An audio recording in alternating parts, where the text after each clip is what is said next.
Je m'appelle Nathalie Georges, je suis la cuisinière du 6e étage, certains d'entre vous en ont sûrement entendu parler, et j'ai la chance aussi de faire partie de l'équipe de Laurent Mariotte pour la table des bons vivants. Alors je vais vous poser quelques questions pour voir si vous êtes des bons cuisiniers ou pas. On y va? Première question du quiz. Quelle est la cuisson d'un œuf mollet d'après vous?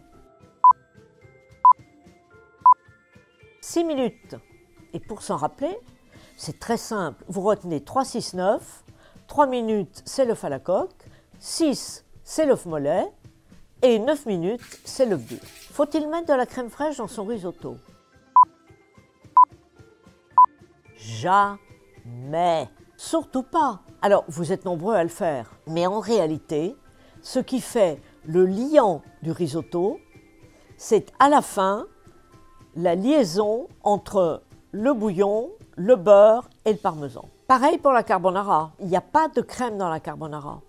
Jamais. Quelle pâte utilise-t-on pour un millefeuille? C'est un peu comme la couleur du cheval blanc d'Henri IV. Eh bien, c'est une pâte feuilletée. C'est le nom qui l'indique. Comment fait-on fondre ce chocolat pour faire une bonne mousse? Très simple. Bain-marie. Bain-marie, vous n'êtes pas obligé d'avoir un instrument spécial pour le bain-marie.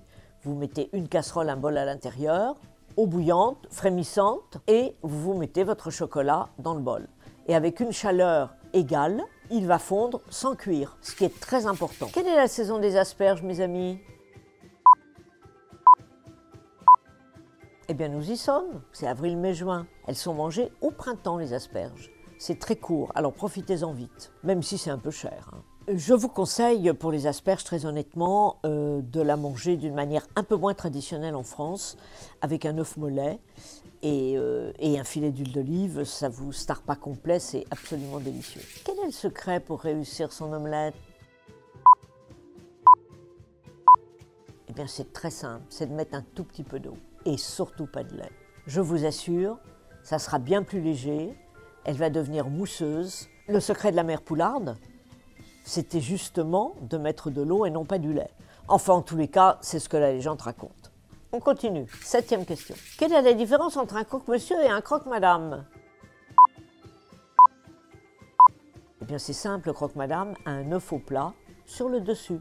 Le croque-monsieur a le fromage et la tranche de jambon, et madame, un œuf en plus. Donc, entre nous, la recette de Gigi que vous trouvez dans la cuisine du 6e étage, vous faites revenir les tranches de pain à la poêle dans du beurre, vous y appliquez une tranche de jambon et du fromage, vous remettez bien sûr une tranche de mie de pain par-dessus, vous mettez ça dans un plat qui va au four. Vous nappez le tout d'une béchamel, vous mettez ça au four et vous avez un délicieux croque-monsieur qui devient un plat. Alors je dois ajouter que dans ce cas-là, vous mettez du gruyère dans la béchamel. Vous n'ajoutez pas le gruyère sur la béchamel après. Vous l'intégrez à la sauce qui donne plus de liant à la béchamel et qui va vous permettre de la faire gratiner. C'est absolument délicieux et je répète, c'est un repas complet. À vos fourneaux.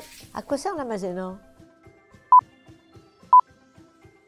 Ça vous permet de donner un petit peu de liant à votre sauce. Si tout d'un coup, le bouillon n'a pas assez réduit, enfin tout ça n'a pas tourné exactement comme vous voudriez, eh bien à ce moment-là, hop, un petit coup de maïzena, ça va apporter du liant et votre sauce va conserver tout son goût. Alors un petit conseil, ne mettez pas la maïzena si c'est dans une cocotte d'un seul coup dans la cocotte, non. Dans un bol, vous prenez un petit peu de la sauce de votre plat, c'est un sauté, un bourguignon, que sais-je. Vous mettez la maïzena, vous diluez dans le bol pour qu'il n'y ait pas de grumeaux et ensuite vous incluez le tout dans la cocotte. Ça vous permettra de n'avoir aucun grumeau. Alors, un peu de savoir-vivre. Comment mettons les couverts quand on a fini de manger? Alors, selon le style français, à 4h20.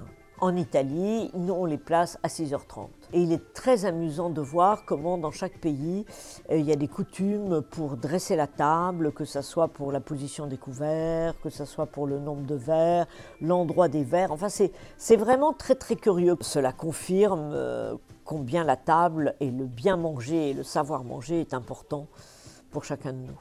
Dernière question. Comment appelle-t-on ceci? Eh bien écoutez, cette fois-ci, je ne vais pas vous le dire. Je vous laisse le mettre en commentaire. À bientôt!